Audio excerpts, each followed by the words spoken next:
The Wildcats roared to 7-0 on Saturday night as they toppled the John Adams Rebels 49-0, shutting out the Rebels. Alongside Greg Zeiten, I'm John Fanta. Welcome to the Week 8 edition of the SIBNs Across the Table. And Greg, we come in here with the big week in athletics with football, soccer, cross country, and golf are all in the midst of heading towards the playoffs now. Let's talk Wildcat football and what they did on Saturday night, Greg. Certainly, we look to the defensive front first, and they set the tone in that game against the Rebels. I really think that's where you have to start. You look at it, the Wildcats defense gets their second shutout of the season, which is a big accomplishment, and then you look at just what the defense was able to do. We didn't, unfortunately, have a whole lot of stats for that game, but I can tell you, John Adams, if they even had positive rushing yards, there weren't a whole lot. The Wildcat defense, especially the defensive line and the linebackers, were dominant. The secondary, frankly, didn't really have to do much because the ball carriers never got past the linebackers, and John Adams didn't really pass, but that defensive line was outstanding. It looked to me at times they were getting to the ball carrier so quickly, it looked like they weren't being blocked. There were plays Dave Katusha got to the running back before the running back got the handoff. That's insanely good. It was an absolutely outstanding performance by that defensive front. And as we saw, we knew that the Wildcats had a definite size advantage and as well in weight, and Katusha stormed through the Rebels' offensive line and was able to have his way throughout the night as he actually caused a fumble. Kevin Kavalek recovered the first one for a touchdown, and then later on the first half, Jeremy Pellegrino had his own recovery in the end zone, so the Wildcats went on to smoke the Rebels 49-0.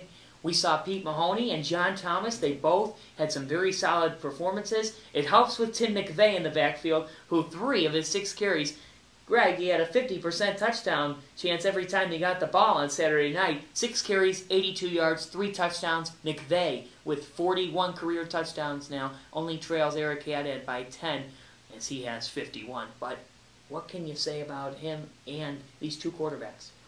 If you're Pete Mahoney or John Thomas, you know, Pete Mahoney making his first varsity start, and John Thomas probably with the most playing time by far he's gotten at the varsity level. How great is it to have solid running backs? We saw Pete Mahoney, just to start the game off, he'd hand the ball off to Tim McVeigh, and half the time he did that, it ended in 6 points. Mahoney didn't have to throw the ball a whole lot to get the Wildcats on the board when he did. He looked very good for his first start, and then even Thomas, when you look at it, with some of the other running backs, he was handing it off to Vitale and Danway and some of the other running backs a little bit lower on the depth chart. Even they were able to get him some good yardage and some points. So the Wildcats with their second shutout of the season, 49-0, as they rolled right by the Rebels. Now they take on the St. Francis Red Raiders. The Red Raiders coming from Athol Springs, New York, a place that we're familiar with. Greg, in 2011 we had one of the strangest experiences, the strangest one of that state championship season, and actually one that you can definitely remember about this Wildcat football team. Let's talk about that. Sure, last season, first of all, just to set the tone, when Eddie Dwyer, who's been covering high school sports for decades, says it's one of the weirdest games he's ever seen, you know it's an interesting one, but the weather conditions, when we got there, we thought we were in the twilight zone. I mean, there's 40, 50 mile per hour winds, it's pouring rain, the field was a mess, it was all mud, just not a pleasant day, it was cold. It was not. But the Wildcats get down 14-0 early because, frankly, they just didn't know how to play on that kind of conditions. Akeel Lynch, the running back last year for St. Francis, who's now at Penn State, he got 2 big touchdowns early on. But the Wildcats really came together as a team that day. They fought back in, I don't know how to describe those conditions, just absolutely awful. But they found a way to do it. Eric Williams made some huge plays last year. Tim McVeigh on the ground was a rock, and Tim Shank, just to be able to get that field goal through at the end with all that wind, it was amazing. But we're going to see quite a different game this year, I think. The Wildcats edged the Red Raiders last year 21-20 in thrilling fashion, a game that went into overtime in which St. Francis threw their first pass all night on a reverse pass. Crazy event after crazy event. Eric Williams, one of the greatest touchdown passes I've ever seen, ever, in football. And Tim McVeigh, the Wildcats gave him the ball on the stretch run maybe 12 consecutive times to finish that game, and it worked. The Wildcats found a way, a real determining factor last season. So, Greg, what do you look for from the Red Raiders, who come in here 0-6, and they graduated quite a lot of seniors last year, including the outstanding running back Akil Lynch, who's at Penn State now, and Nittany Lion. What do you look for?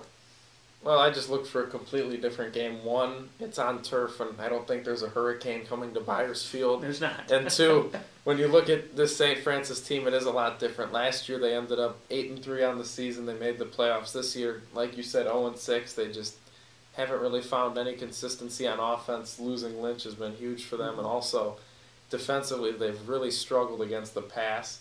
The Wildcats will be able to pass this time against St. Francis, and when you look at it, I don't know if there's a way they could stop Mike Lamanna, Mike Saragusa, Rocky Zingali, and all the other Wildcats' weapons in the passing game.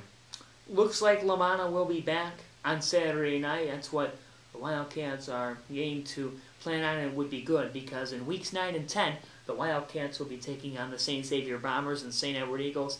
And boy, we could spend so much time on talking about those matchups, and we definitely will. We have you covered here on the SIBN. The soccer team, Wildcats soccer, stands at 11-0-3, and with the playoffs looming, they have the number 2 seed in their district, and they face off with a solid University School team tomorrow night. That's Thursday night, and then Saturday afternoon, they will take on the North Royalton Bears as Coach McLaughlin is at 298 career wins, the program at 498. Outstanding achievements coming, and they both match, so that's certainly, it's a big week for them too. Oh, it really is. You look at it, they're getting ready for the playoffs, but also those big milestones, like you said. We will have those soccer games broadcasted. Obviously, very important games just as far as getting ready for the playoffs, and then the potential 500th victory for the program and 300th for Coach McLaughlin. And what can you say about that accomplishment? That's just fantastic for him and the program, and he's done a good job, though, of keeping his players focused on the rest of the season, on the playoffs. That's something more for us to enjoy than the team and the coach beforehand, at least, but huge accomplishment. You can check out my exclusive sit-down with Coach McLaughlin this week as well. That's on the soccer page. We'll have that around the St. Ignatius High School website. So keep on tuning into the SIBN. We've got everything Thursday night soccer at 8 o'clock. We have Friday night JV football. It's the JV Wildcats, winners now of 4 straight. Look to continue to be a defensive stopper as they have been. They take on Glenville. Saturday we have soccer and football. Check our schedule for more information. So, Greg and I, we're busy this week, but we will see you all throughout this week right here on the St. Ignatius Broadcasting Network. Thanks for watching.